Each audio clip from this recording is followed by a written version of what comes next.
सरकार लाई है विद्यार्थियों के लिए डिजिटल लाइब्रेरी। बच्चों के उज्जवल भविष्य के लिए बिहार सरकार है सदा अग्रसर और तैयार। कक्षा 1 से कक्षा 12 तक की सभी पाठ्य पुस्तक पूरक सामग्री एवं वीडियो अब शिक्षा विभाग बिहार सरकार द्वारा विकसित पोर्टल पर है उपलब्ध। अध्ययन सामग्री देखने के लिए BEPCLOTS.bihar.gov.in पर विजिट करें अथवा एंड्रॉइड मोबाइल पर गूगल प्ले स्टोर से E-LOTS ऐप डाउनलोड करें। शिक्षकों, अभिभावकों एवं बच्चों से अनुरोध है कि इस लाइब्रेरी का अधिक से अधिक लाभ उठाएं और अपनी पढ़ाई जारी रखें।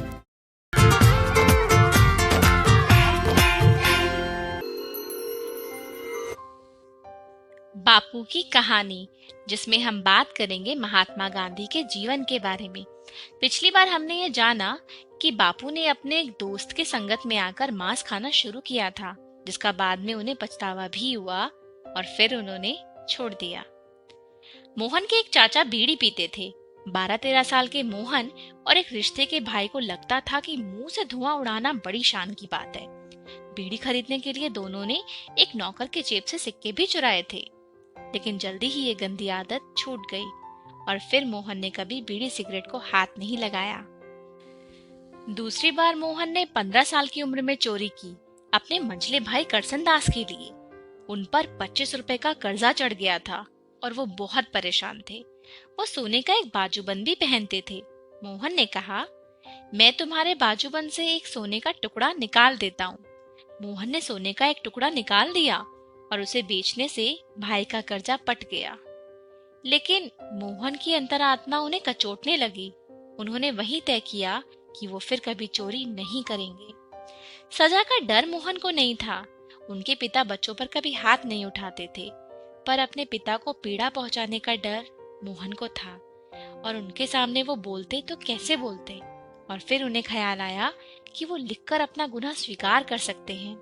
उन्होंने कागज का एक पुर्जा लिया और उस पर सब कुछ लिख दिया। उन्होंने लिखा कि पिताजी की दी हुई हर सजा उन्हें स्वीकार है, यह भी कि गलती के लिए सिर्फ और सिर्फ वही जिम्मेदार है और पिताजी अपने आप को सजा न दें। करमचंद जी बीमार थे। मोहन का पत्र पढ़ते हुए उनकी आंखों से आंसू टपकने लगे, जिससे कागज भीग गया। मोहन भी रो दिए। उस समय उन्हें पता नहीं था कि सच्चाई से अपना गुनाह कबूल कर लेना ही सच्चा पश्चाताप है, और वो भी तब जब सामने वाले को अपनी गलती की भनक भी नहीं हो। पिताजी कुछ नहीं बोले, बस कागज फाड़ के फेंक दिया। प्यार के उन आंसुओं ने गंगा जल की तरह मोहन के मन को और उनके पाप को भी धो दिया। अब मोहन के लिए उनका प्यार बढ़ गया और भरोसा भी। करमचंद जी की तबीयत बिगड़ती ही गई। उनकी सेवा का जिम्मा 3 लोगों पर था, उनकी पत्नी, एक पुराना नौकर और मोहन। पिता की सेवा करने से मोहन को एक लाभ ये मिला कि उनसे मिलने जुलने वालों के साथ उनकी बातचीत वो सुन पाते थे। उनकी अपने पारसी और मुसलमान दोस्तों से तरह तरह की चर्चाएं होती थी। उनके घर जैन मुनि भी आते थे। वे खाने पीने के कठोर नियमों के बावजूद गांधी परिवार से भोजन की सामग्री लेते थे। मोहन के माता पिता मंदिर ही नहीं, शिवालय भी जाते थे। उनके यहाँ रामायण और भागवत पुराण का सुरीला पाठ होता था। बचपन में सभी धर्मों के लिए सम्मान मोहन में सहज ही आ गया था। मोहन ने धर्म और शास्त्र की कुछ किताबें भी पढ़ी, पर उसमें बहुत ज्यादा श्रद्धा नहीं जगी। वो तो बस यही मानने लग गए कि संसार नीति पर टिका है और नीति सत्य में बसती है। सत्य को खोजना ही उनके लिए सबसे बड़ा काम हो गया। करमचंद जी की तबीयत बिगड़ती ही गई। जब उनका देहांत हुआ तब मोहन 16 बरस के थे। दीवान पिता के मृत्यु से गांधी परिवार की माली हालत डगमगा गई थी। पढ़ने के लिए मुंबई के कॉलेज जाना महंगा था, सो 18 साल के मोहन ने भावनगर में ही दाखिला ले लिया। कॉलेज की पढ़ाई में मोहन का मन बिल्कुल नहीं लगा। सब कुछ मुश्किल लगता था। पहला सत्र जैसे तैसे पूरा करके वो घर पहुंचे तो वहां पर करमचंद जी के एक पुराने दोस्त थे। वो मिलने के लिए आए थे। नाम था उनका मावजी दवे। वो अपने मित्र के देहांत के बाद उनके परिवार से संबंध रखते थे। उन्होंने मोहन की माँ और बड़े भाई से कहा, आपको मोहन को विलायत भेजना चाहिए।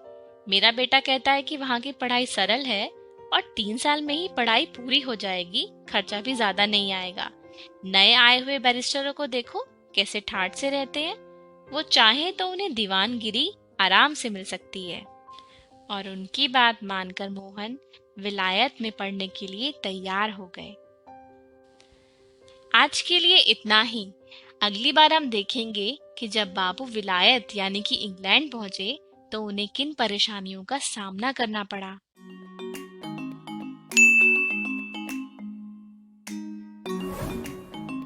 मीना और उसके दोस्त स्कूल से घर वापस जा रहे थे। उन्होंने रास्ते में कुछ बहुत अद्भुत देखा।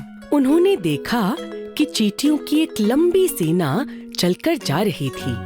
सब लोग नीचे झुककर चींटियों को बड़े ध्यान से देखने लगे।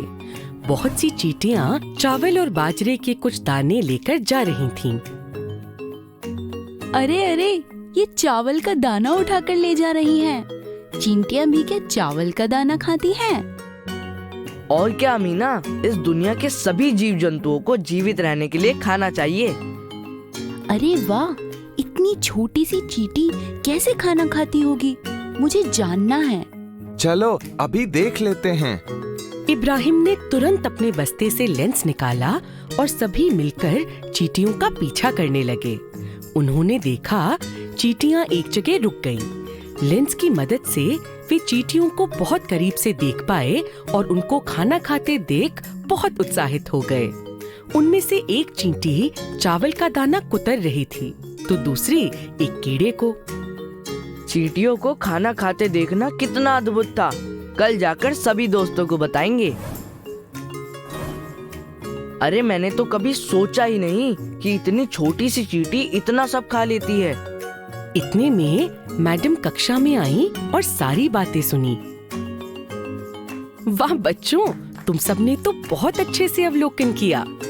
मैडम, क्या मैं आपसे एक सवाल पूछ सकती हूँ? हाँ, जरूर पूछो। मेरी गाय तो सिर्फ चारा खाती है, वह चींटी की तरह कीड़े क्यों नहीं खाती? इसका जवाब हम एक खेल से ढूंढेंगे। क्या सब तैयार हैं? जी हाँ मैडम। सभी बच्चे कक्षा के बीच एक पंक्ति में खड़े हो जाओ। मैं सभी बच्चों को एक पर्ची दूंगी। हर पर्ची में एक भोजन का नाम है, जैसे दाल, आलू, चिकन करी, बिरयानी, सेवइयां, पनीर भुर्जी इत्यादि। हर एक बच्चे को एक पर्ची दी गई जिसमें किसी एक प्रकार के भोजन का नाम लिखा था। अगर उस भोजन की सामग्री पौधे से मिलने वाले संघटक हैं, तो आप सब दाईं तरफ निकल आएं। अगर उस भोजन के संघटक जंतुओं से मिलने वाले हैं, जैसे अंडा, दूध इत्यादि, आप सब अपनी बाईं तरफ निकल आएं। और अगर कोई भोजन को बनाने में पौधों और जंतु दोनों स्रोत से जुड़ी सामग्री है, तो आप बीच में ही रहें। 1, 2, 3। मैडम के 3 बोलते ही कक्षा में कुछ बच्चे दाईं तरफ कूद गए, कुछ बच्चे बाईं तरफ और कुछ अपनी ही जगह कूदे। सभी बच्चों को कूदने में बहुत मजा आया। सोहन, इब्राहिम व कुछ और बच्चे थे दाईं तरफ, मोहन और अमीना बाईं तरफ और मीना एवं कुछ साथी बीच में खड़े थे। इस प्रकार कक्षा में 3 समूह बन गए। पहले समूह में सबके पास ऐसे भोजन की पर्ची थी जिसका स्रोत पौधे होते हैं। दूसरे समूह में वो बच्चे थे जिनके पास पौधे और जंतु स्रोत वाले भोजन की पर्चियां थीं। और तीसरे समूह में केवल जंतु स्रोत वाले भोजन की पर्चियां थीं। जैसे सोहन को दाल, इब्राहिम को मिला आलू का नाम, मोहन को चिकन करी, मीना को पनीर भुर्जी का नाम मिला और अमीना को उबला अंडा। तो हमारा भोजन 2 प्रकार के स्रोत से मिलता है। हर जीव जंतु के लिए खाना जरूरी है तथा यह जीव जंतु अलग अलग प्रकार का खाना खाते हैं। ऐसे जीव जो सिर्फ पौधों से मिलने वाली चीजों को खाते हैं, जैसे सब्जियां, फल, दालें, उनको शाकाहारी कहा जाता है। ऐसे जीव जो जंतुओं का मांस खाते हैं, उन्हें मांसाहारी कहते हैं। और जो जीव दोनों यानी पौधे और जंतुओं का मांस खाते हैं, उनको सर्वाहारी कहते हैं। तो मतलब मेरी गाय शाकाहारी है और वो चींटी सर्वाहारी? बिल्कुल सही समझा मीना। मैडम, हमें दूध, घी और मक्खन भी तो जंतुओं से मिलता है, तो क्या यह सब खाने वाले लोग भी मांसाहारी होते हैं? ये तुम खुद पता करो और हम सबको बताना। आज मैं घर जाकर सबको बताऊंगा कि मैंने खाने के अलग अलग स्रोतों के बारे में पढ़ा और जाना कि शाकाहारी, मांसाहारी और सर्वाहारी क्या होता है। सबसे पूछताछ करूंगा कि कौन मांसाहारी है, कौन शाकाहारी और कौन सर्वाहारी है। क्या अपने पालतू कुत्ते से भी पूछताछ करोगे?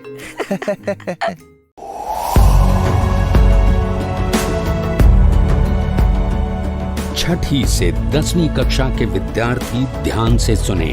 खास आपके लिए हैं इंस्पायर अवार्ड्स मानक। DST और NIF द्वारा हर साल हो रहे इंस्पायर अवार्ड्स मानक के पहले राष्ट्रीय पुरस्कार विजेता हैं। विजेता आप भी हो सकते हैं, इसलिए किसी भी क्षेत्र में साइंस और टेक्नोलॉजी पर आधारित अपने इनोवेटिव आइडियाज के साथ तैयार हो जाइए। जानते हैं ना, आप में से 1 लाख स्टूडेंट्स को 10-10 हजार रुपए मिलेंगे अपने आइडियाज को प्रोटोटाइप बनाने के लिए।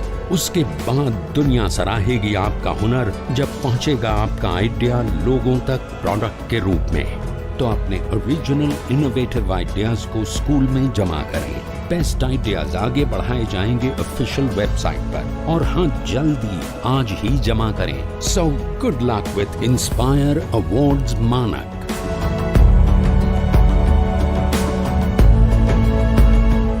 रेशों से वस्त्र तक। इस कहानी के उद्देश्य हैं वस्त्र तक, रेशों के प्रकार, रेशम के कीड़ों,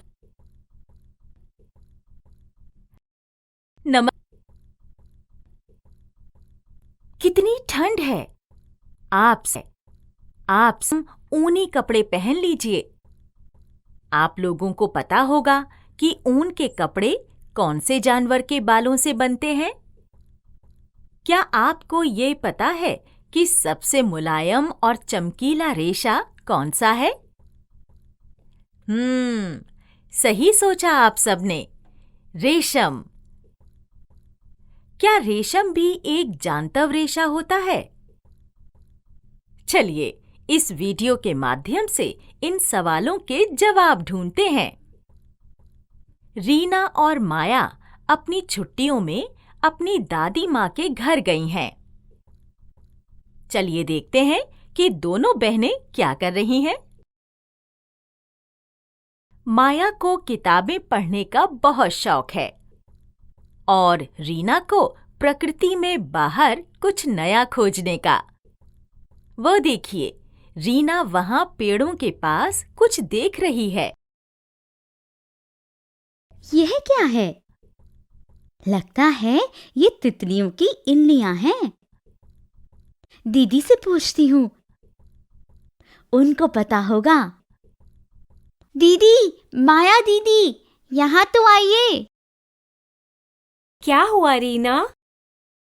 देखो दीदी, ये कितनी सारी तितलियों की इल्लियां हैं। रीना, ये सारे शहतूत के पेड़ हैं। देख, ध्यान से देख। पिछले साल जब मैं यहाँ आई थी तो मुझे भी यही गलतफहमी हुई थी। तब दादी ने बताया था कि ये शहतूत के पेड़ हैं और इन पर रेशम के कीट होते हैं। रेशम के कीट?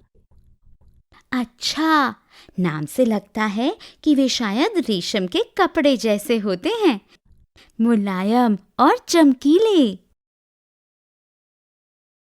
रीना, रेशम का कीट रेशम का रेशा बनाता होगा। जैसे ऊन का धागा हमें भेड़ों के बालों से मिलता है, वैसे रेशम का रेशा हमें इन कीटों से मिलता होगा।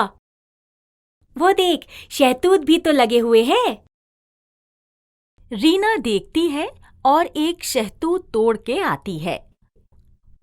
दोस्तों, क्या आपने शहतूत के पेड़ देखे हैं? हाँ, सही कह रही हो दीदी। दादी ने बताया था कि रेशम के कीट सिर्फ शहतूत के पत्ते खाते हैं, इसीलिए इसी के पेड़ पर रहते हैं। बड़े नकचढ़े होते हैं। देखो दीदी, यहाँ देखो, ये कुछ अंडे भी हैं। रीना, चल हम एक प्रयोग करते हैं। सच में दीदी, बताइए ना, कैसा प्रयोग? चल हम दादी से 2 गत्ते के बक्से लेते हैं। फिर एक बक्से में मैं कुछ अंडे रख देती हूँ और एक बक्से में तुम कुछ अंडे रख देना। फिर हम उनको पेट भर के शहतूत के पत्ते खिलाएंगे।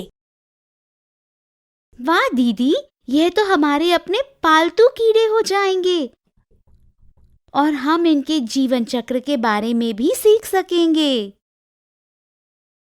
दीदी, इन इल्लियों के अंडों को ध्यान से उठाना।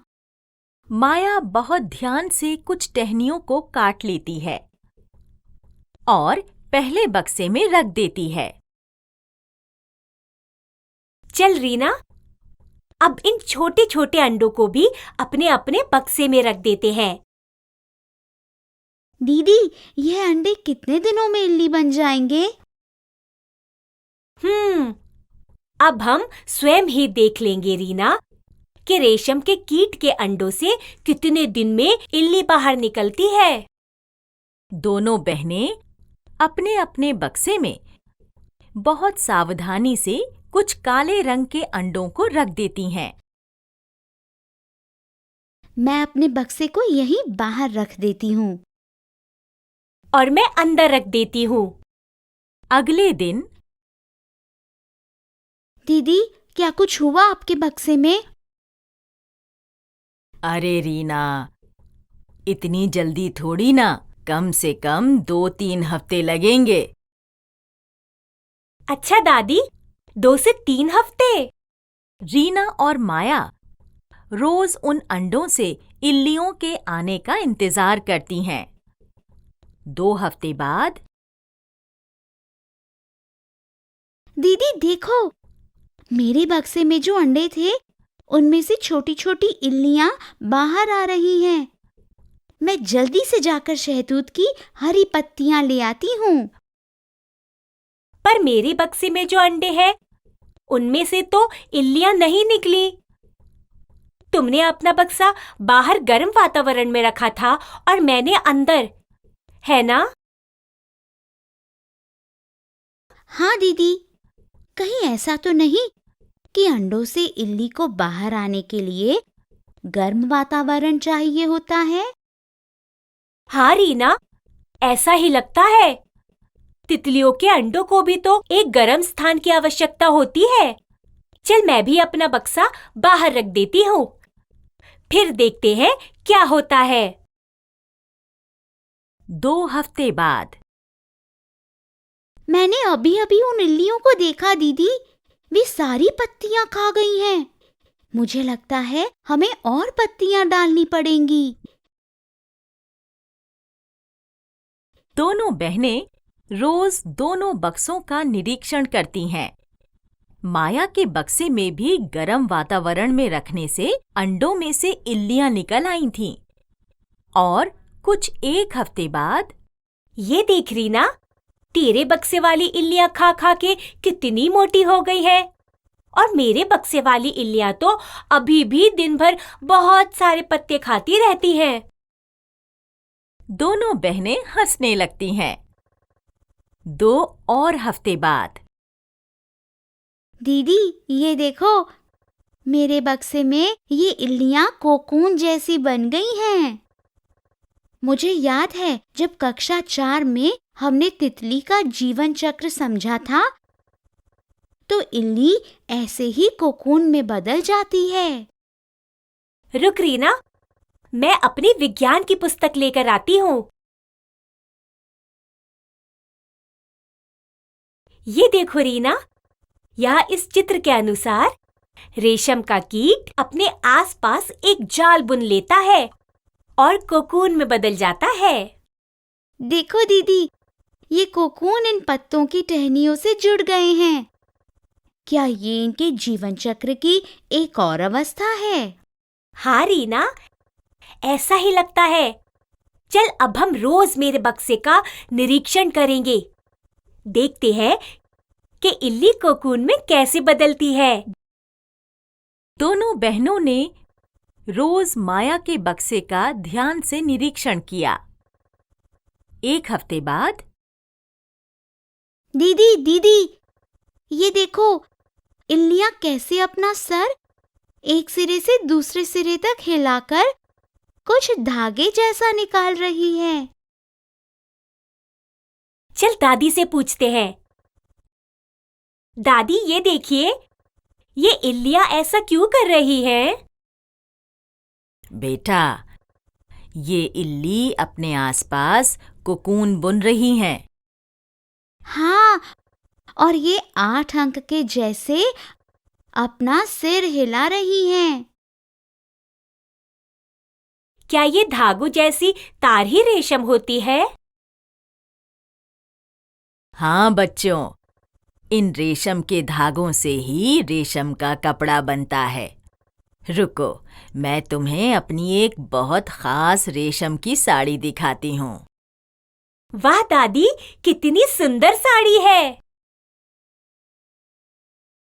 बच्चों, एक साड़ी बनाने के लिए हजारों कोकून की जरूरत होती है। बड़ी मेहनत लगती होगी ना दादी? हाँ बच्चों, रेशम के कीट का बहुत बड़ा योगदान है हमारे बुनाई उद्योग में। दादी, इन कोकूनों से रेशम को कैसे निकाला जाता है?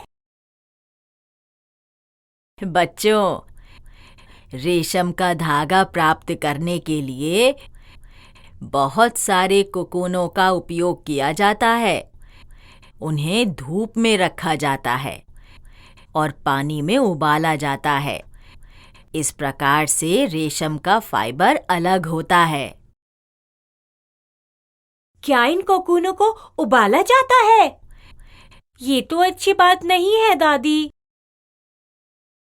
हाँ माया, सही कह रही हो, पर पता है, आजकल एक नई प्रक्रिया की खोज हुई है। कैसी प्रक्रिया दादी? एक ऐसी प्रक्रिया जिससे बनाई जाने वाली सिल्क में रेशम के कीट को कोई भी नुकसान नहीं पहुंचाया जाता है। इसे अहिंसा सिल्क कहते हैं।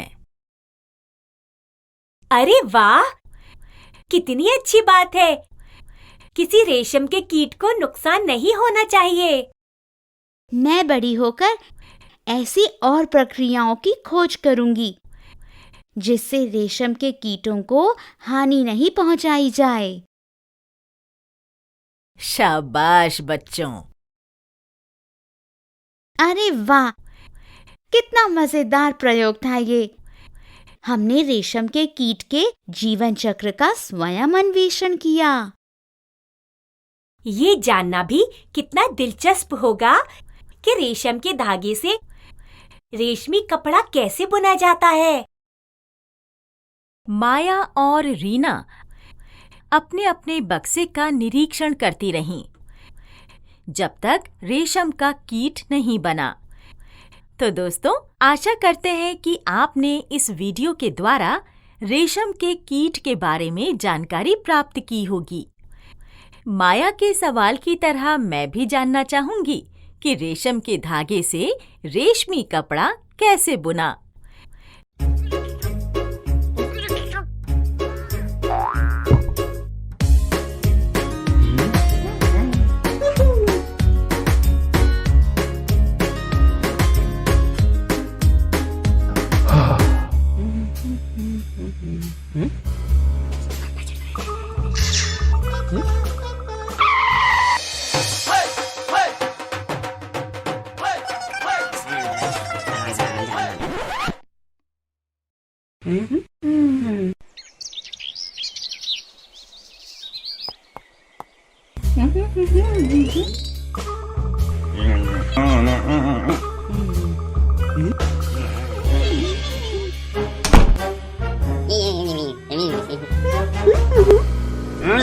Se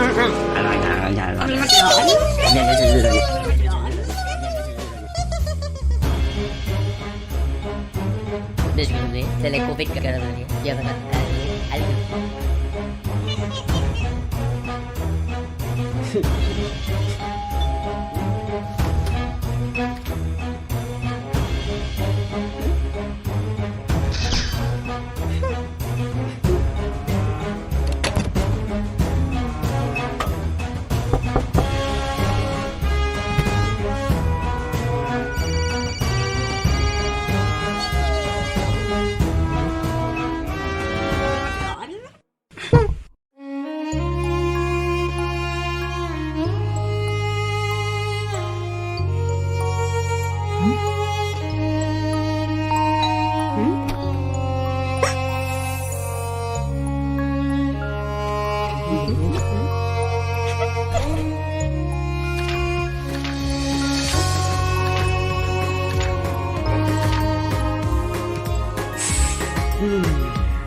सानिया, ये एक 13 साल की 8वीं क्लास में पढ़ने वाली लड़की है जिसे नई नई चीजों के बारे में जानना पसंद है। मम्मी जी, सानिया की मम्मी, जिनकी उम्र लगभग 40 साल है, जो कि शहर में रहती हैं, वो सानिया को नई चीजें खोजने, जानने में मदद करती हैं। कबीर, सानिया का बड़ा भाई, जिसकी उम्र 14 साल है, वो 9वीं क्लास में पढ़ता है और सानिया को नई नई चीजें समझने में मदद करता है। दोस्तों, मेरा नाम सानिया है और ये है मेरे बड़े भाई कबीर। कबीर भैया और मुझे कढ़ी चावल बहुत पसंद है। हाँ सानिया, मैं सोच रहा था कि आज हम दोनों मिलकर कढ़ी चावल पकाते हैं। हाँ, बहुत मजा आएगा। पर कबीर भैया, मुझे चावल पकाने तो आते हैं, पर कढ़ी नहीं। कोई बात नहीं सानिया, मैंने टीवी पर कढ़ी बनाने का तरीका देखा था। चिंता की कोई बात नहीं, हम मिलजुल कर कढ़ी बना लेंगे और मम्मी को भी खिलाएंगे। हाँ, हम जब भी कुछ बनाते हैं तो मम्मी बहुत खुश होती हैं। ठीक है, चलो शुरू करते हैं। भैया, कढ़ी बनाने के लिए तो पहले दही जमाना पड़ेगा। क्या तुम्हें दही जमाना आता है? हाँ, उसमें क्या है, पहले दूध को उबालो, फिर ठंडा होने के लिए छोड़ दो। जब दूध ठंडा हो जाए तो उसमें थोड़ा दही का जावन डाल दो, बस। हाँ, पर दही जमने में अलग अलग मौसम में अलग अलग समय लगता है। जैसे गर्मी में दही जल्दी जमता है, पर सर्दी में दही जमने में अधिक समय लगता है। हाँ, क्योंकि गर्मी में तापमान अधिक होता है, पर सर्दी में तापमान कम होता है। सिर्फ यही कारण नहीं होते, जल्दी दही जमने के और भी कई कारण होते हैं।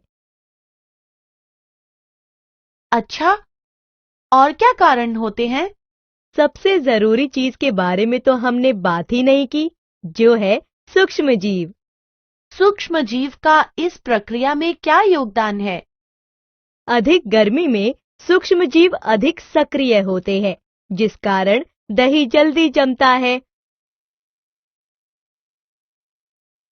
और हाँ, आपने ध्यान दिया होगा कि जितना पुराना दही होता जाता है, उतना ही वो खट्टा भी हो जाता है।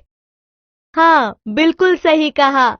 तो तुम बताओ, तुम्हें कढ़ी कैसी पसंद है, ज्यादा खट्टी या कम खट्टी? मुझे तो कढ़ी ज्यादा खट्टी पसंद है। फिर तो हमें दही भी उसी हिसाब से जमाना होगा। हाँ, सही कहा भैया। चलिए फिर शुरू करते हैं दही जमाना। हाँ, चलो शुरू करें।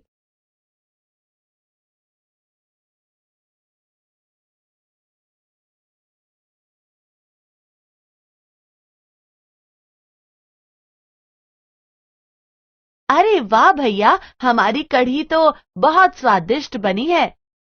हाँ, सच में बहुत स्वादिष्ट है। दूसरे दिन अपना नाश्ता बनाते समय सानिया ने ब्रेड के टुकड़े को पास देखने पर पाया कि उसके सतह पर छेद है। आखिर ये छेद छेद से क्यों होते हैं? सानिया, ये छेद कार्बन डाइऑक्साइड के बुलबुले हैं, जो कि सूक्ष्म जीव जैसे बैक्टीरिया और यीस्ट के द्वारा छोड़े जाते हैं। बैक्टीरिया? यीस्ट? हाँ, जब यीस्ट को ब्रेड के गूथे हुए आटे में मिलाते हैं, तो वो कार्बन डाइऑक्साइड को उत्पादित करता है, जिससे गुथे हुए आटे में बुलबुले बन जाते हैं। जब इस गुथे हुए आटे से गैस निकल जाती है। क्या आप जानते हैं, यीस्ट आसानी से मिल जाने वाला सामान है। ये सूखी और जलयुक्त अवस्था दोनों में पाया जाता है और इसे चीनी और गर्म पानी के साथ मिलाया जाता है ताकि खमीर बन सके। मम्मी, कल मेरी दोस्त खाने में इडली सांभर लाई थी। उसकी इडलियां बेहद मुलायम और फूली फूली थीं। उसने बताया कि इडली बनाने की प्रक्रिया भी कुछ इस तरीके की ही होती है। हाँ, इडली खमीर होने के कारण फूल जाती है। मम्मी, क्या आप मेरी मदद करेंगी इडली बनाने में? मैं देखना चाहती हूँ कि यह कैसे काम करता है। दोस्तों, क्या आप भी देखना चाहेंगे? अपने माता पिता की मदद लें और घर पर इडली बनाने की कोशिश करें। आप इसके लिए बाजार में उपलब्ध इडली के पाउडर का इस्तेमाल कर सकते हैं। इडली बनाने के अलग अलग तरीकों को देखें और एक एक तरीके की रिपोर्ट बनाएं कि आपको सबसे बेहतर कौन सा तरीका लगा और क्यों। सानिया और कबीर मम्मी के साथ घूमने गए थे। वहां उन्होंने एक भोजनालय में दाल, सब्जी, रोटी खाई। वहां पर खाने के साथ उन्हें सिरके वाली छोटी छोटी प्याज सलाद के तौर पर मिली, जो उन्हें बेहद स्वादिष्ट लगी। भैया, क्यों ना हम भी घर में सिरके वाली प्याज बनाएं? हाँ, मैं भी यही सोच रहा था। देखो, मैंने ये खाना बनाने की पत्रिका में इसे बनाने का तरीका ढूंढ लिया। अरे वाह! चलिए फिर जल्दी से बनाते हैं। हाँ, सबसे पहले हमें कुछ छोटी प्याज चाहिए, फिर कुछ कटे हुए चुकंदर चाहिए और कुछ हरी मिर्च चाहिए। और सबसे जरूरी सिरका चाहिए। बिल्कुल सही। अब क्या करना है? सबसे पहले छिली हुई प्याज लेनी है, उसमें पिसी हुई चीनी और नमक डालना है, फिर कुछ चुकंदर के टुकड़े और बीच से कटी हुई हरी मिर्च और फिर सिरका डालकर अच्छे से मिलाना है। चलो, अब हमारी सिरके वाली प्याज लगभग तैयार है। अब इसे एक शीशे के डिब्बे में रखकर रात भर के लिए छोड़ देंगे। हाँ, बिल्कुल सही। तुम्हें कैसे पता? हाँ, क्योंकि मम्मी ने अचार बनाते समय भी यही किया था। उन्होंने अचार में तेल और बाकी मसाले मिलाकर धूप लगने के लिए कई दिन तक बाहर रखा था। उन्होंने मुझे बताया था कि कुछ अचार सिरका डालकर भी बनाए जाते हैं। हाँ, बिल्कुल सही। ये सिरका इसे न केवल अच्छा स्वाद देता है, बल्कि जल्दी खराब होने से भी बचाएगा। सिरके की वजह से इसमें सूक्ष्म जीव जल्दी नहीं पनप पाएंगे। ये चुकंदर क्यों डाला इसमें? क्योंकि ये स्वास्थ्य के लिए बहुत अच्छा है और दूसरा, ये इसे एक अच्छा रंग देगा। भैया, मैं खमीर बनाने की प्रक्रिया खुद करना चाहती हूँ। चलो, तो फिर एक प्रयोग करते हैं। हमारी विज्ञान की अध्यापिका ने हमें करवाया था। हाँ भैया, चलो करते हैं। चलो, मैं एक गिलास को पानी से भर देता हूँ। तुम कुछ चीनी और एक चम्मच ईस्ट को मिला दो। इसको 4 से 6 घंटे तक ढककर रखते हैं और फिर देखते हैं कि क्या होता है। दोस्तों, आप भी इसे घर पर करके देख सकते हो। भैया, यह सूक्ष्म जीव सच में हमारे दोस्त हैं। ये बहुत सारी चीजों में काम आते हैं। सानिया, क्या तुम मेरी मदद कर सकती हो इन सब्जियों के छिलकों को कूड़ेदान में डालने में? जी मम्मी, पर क्यों ना हम इसे पुनः इस्तेमाल करें? कूड़े का पुनः इस्तेमाल, ये तुमने कहाँ सुना? आज हमारी टीचर हमें स्कूल के बाग में ले गई थी। हमने यह देखा कि कुछ कूड़ेदान बाग के आखिर में रखे हैं और माली उनमें सूखे और सड़ते हुए पौधों को इकट्ठा कर रहा है। पहले हमने सोचा कि यह कूड़ा है, पर हमारी टीचर ने हमें बताया कि यह कूड़ेदान खाद के लिए काम आते हैं, ताकि कूड़े से खाद बनाया जा सके। यह खाद हमारे पौधों को पोषण देंगे। टीचर ने बताया कि सूक्ष्म जीव यहाँ भी काम आते हैं। सारा कूड़ा जो हम कूड़ेदान में डालते हैं, वह सूक्ष्म जीव द्वारा खाद में बदला जाता है। हाँ, खाद में बहुत पोषण होता है। चलो मम्मी, हम भी पुनः इस्तेमाल करते हैं। दोस्तों, क्या आप जानते हैं कि कूड़े को पुनः इस्तेमाल करने के लिए उसे सूखे और गीले कूड़े में अलग अलग बांटा जाता है। गीला कूड़ा जैसे पत्तियां इत्यादि खाद के लिए इस्तेमाल होते हैं।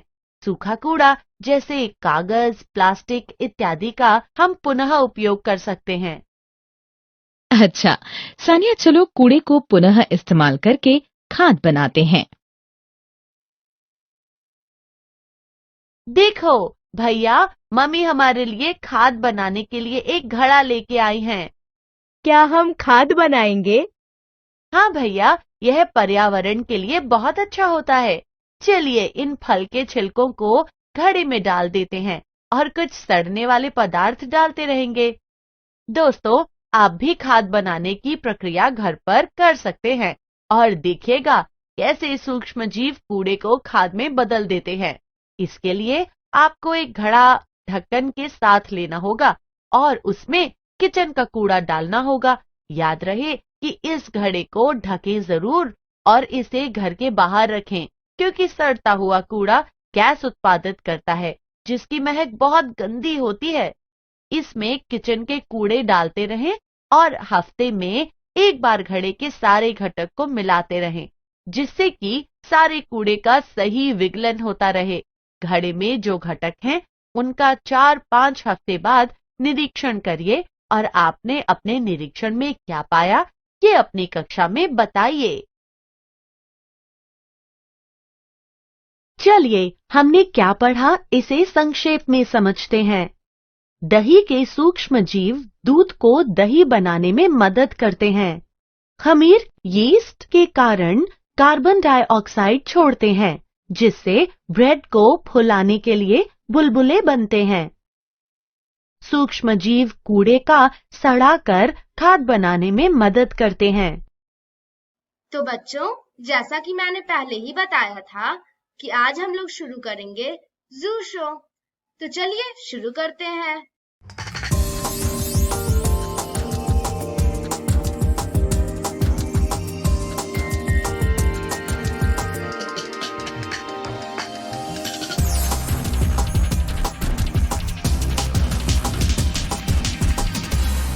नमस्कार, स्वागत है आपका पटना जू के आउटरीच प्रोग्राम के अंतर्गत एपिसोड 2 में। आज जिस इनक्लोजर का हम जिक्र करने जा रहे हैं वो एवियरी केज है। जैसा कि आप जानते हैं कि पटना जू भारत के एक लार्ज कैटेगरी जूज में से एक जू है और जो हमारा ये एवियरी है, इसमें हमने लगभग 8 से 10 वैरायटी के अलग अलग तरह के बर्ड्स को रखा है, फिजेंट्स को रखा है। और जो मेन बर्ड्स हैं कि रोजी पेलिकन है, मलाड है, बार्ड हेडेड गूज है, ब्राह्मणी डक है। इसके अलावा फिजेंट्स को भी silver pheasant, peafowl, lesser adjutant, इन सभी को रखा गया है, जो अपने प्राकृतिक अधिवास जैसा यहाँ पे अनुभव करते हैं।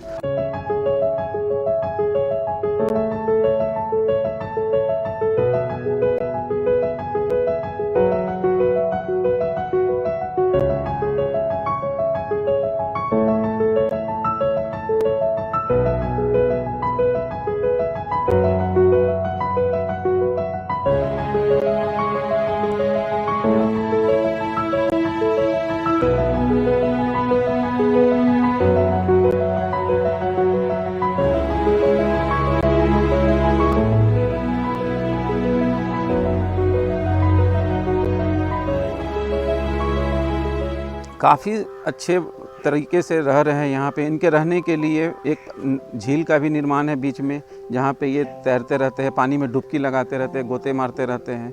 और पक्षियों को गर्मी से बचाने के लिए यहाँ पे एक फव्वारे का भी इंतज़ाम किया गया, जो हमेशा फव्वारा चलता रहता है, जिससे कि पक्षी काफ़ी आनंद उठाते रहते हैं। इसके अंदर काफ़ी सारे ट्रीज हैं जो उनको नेचुरल हैबिटाट की ही तरह मदद करते हैं। इनकी जो संरचना जो इस एवियरी केज की है, वो उनके जो नेचुरल हैबिटाट है उससे मिलता जुलता इसको बनाने का प्रयास किया गया है। इसके अंदर काफ़ी सारे ट्रीज हैं जो उनको नेचुरल हैबिटाट की ही तरह मदद करते हैं।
जानवरों को यहाँ ब्रीडिंग के लिए अच्छी व्यवस्था करने के साथ साथ हम लोग ये प्रयास करते हैं कि ये नेचुरली इसमें ब्रीड कर पाएँ और अंडे वगैरह दे पाएँ। अभी जैसा कि आप देख सकते हैं कि यहाँ पे मलाड का काफ़ी अच्छे संख्या में ब्रीडिंग हो रहा है और उनको हम लोग यहाँ पे नेचुरली भी वो हैच करते हैं या इंक्यूबेशन की आवश्यकता हो तो वो भी करते हैं। छोटा सा नर्सरी भी बनाया गया है जिसमें एक छोटा पॉन्ड है जिसमें उनको एक्लिमेटाइज किया जाता है ताकि वो बाहर निकल करके धीरे धीरे अपने प्राकृतिक अधिवास में और दूसरे चिड़ियाओं के साथ मिल सके, दूसरे बर्ड्स के साथ मिल सके।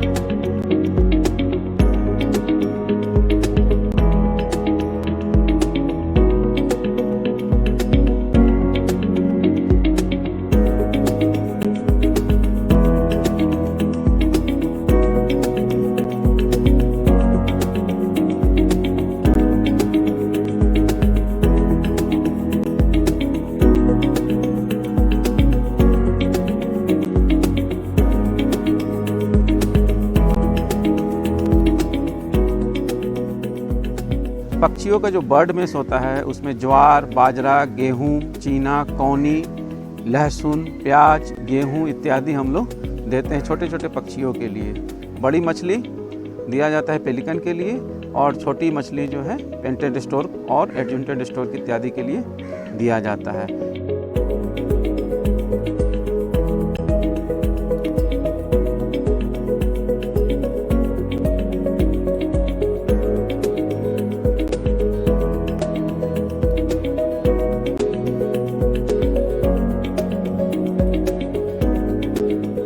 पटना जू में एक्सपेंशन में कोई और एक्टिविटी क्रिएट होगी तो हम लोग ये चाहेंगे कि वॉक इन की भी सुविधा बनाई जा सके जिसमें दर्शक घूमते हुए अंदर एवियरी केज के अंदर आकर के बर्ड्स को देख पाएंगे, नेचुरल हैबिटेट में देख पाएंगे।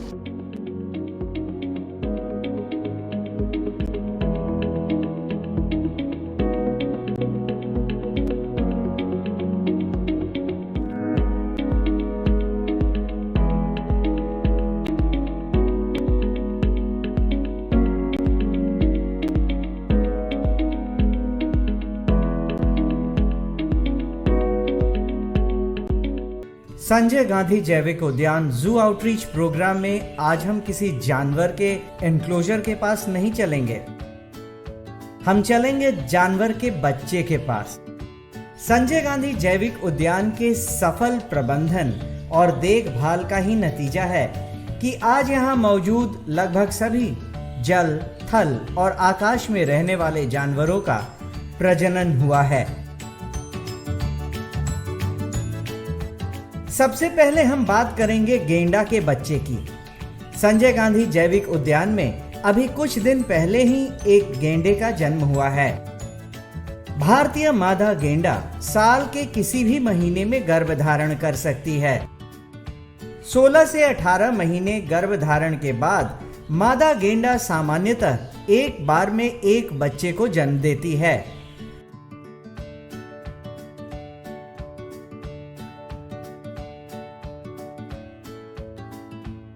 जन्म के समय नवजात शावक का वजन लगभग 40 से 50 किलोग्राम तक का होता है।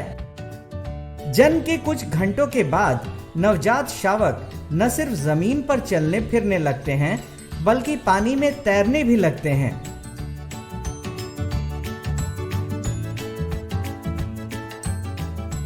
नर भारतीय गेंडा लगभग 10 साल की उम्र में प्रजनन योग्य हो जाते हैं। वहीं मादा गेंडा 9 से 10 साल की उम्र में प्रजनन योग्य होती है।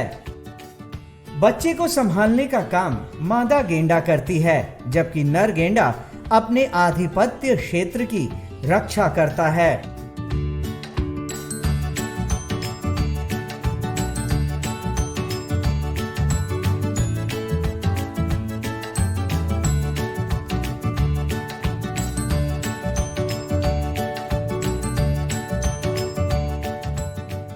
नर भारतीय गेंडा लगभग 10 साल की उम्र में प्रजनन योग्य हो जाते हैं। वहीं मादा गेंडा 9 से 10 साल की उम्र में प्रजनन योग्य होती हैं।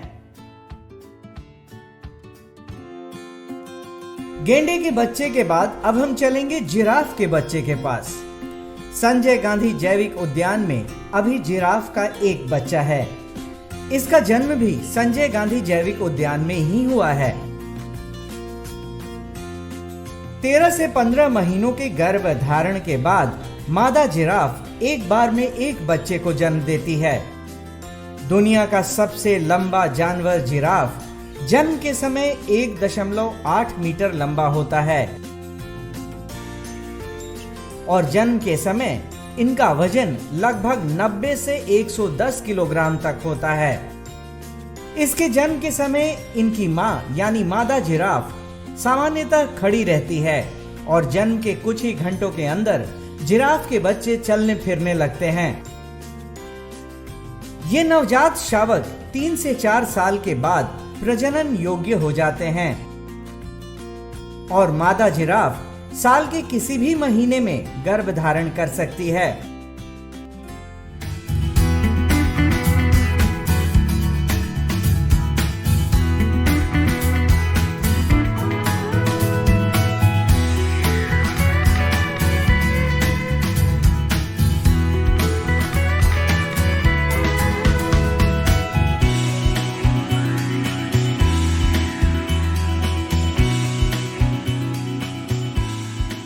जिराफ के बच्चे के बाद अब हम बात करेंगे भालू के बच्चे की। संजय गांधी जैविक उद्यान में अभी भालू के बच्चों की संख्या 2 है। दोनों बेहद चंचल, चालाक और स्वस्थ हैं। मादा भालू 7 महीने के गर्भकाल के बाद मुख्यतः नवंबर से जनवरी तक एक बार में 3 से 4 बच्चों को जन्म देती है, जो देखने में बेहद खूबसूरत लगते हैं।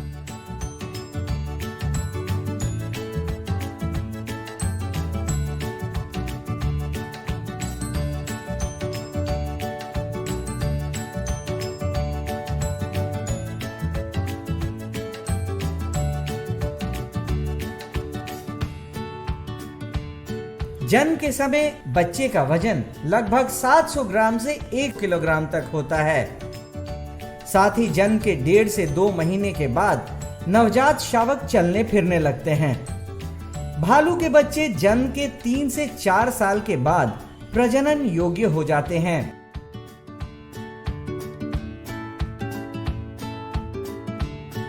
किसी भी जू के सक्सेस का उसका जो मैनेजमेंट का पैरामीटर है वो उसके ब्रीडिंग से देखा जाता है। और इसमें पटना जू काफ़ी लकी है कि यहाँ जितने भी स्पीसीज़ हैं उन सबों में लगभग ब्रीडिंग काफ़ी अच्छी ब्रीडिंग हो रही है। और जो ब्रीडिंग का मेन पर्पस है या हम लोग उसको साइंटिफिकली मैनेज करते हैं कि इन ब्रीडिंग ना हो पाए, उसका जितने भी साइंटिफिक पैरामीटर्स हैं उसको हम लोग ध्यान देते हैं। और ये कोशिश करते हैं कि जो भी नए बच्चे हो रहे हैं वो हेल्दी रहें, उनके अच्छे से केयर हो सके। हम लोग कंफर्म हो जाते हैं कि सक्सेसफुल मेटिंग हुआ है एनिमल का, तो उसके बाद उनका रिकॉर्ड कीपिंग और एक लंबा एक्सरसाइज होता है जो उन पे ध्यान देने के लिए किया जाता है, जिसमें जो डॉक्टर की टीम होती है उनके प्रेगनेंसी पीरियड में पूरे उनका मेडिकेशन से लेकर हर एक चीज़ों पे ध्यान दिया जाता है और ध्यान रखते हैं। और जब उनका डिलीवरी का टाइम नज़दीक आता है तो उनके इनक्लोजर्स में सीसीटीवी कैमरा या इसकी व्यवस्था भी की जाती है। संजय गांधी जैविक उद्यान में आने वाले दर्शक इन जानवरों को अपने मां के साथ देखकर बेहद खुश होते हैं। आज के कड़ी में बस इतना ही। कल फिर मिलेंगे पटना जू शो में एक नए एनक्लोजर के पास एक नए जानवर के साथ। तब तक के लिए नमस्कार।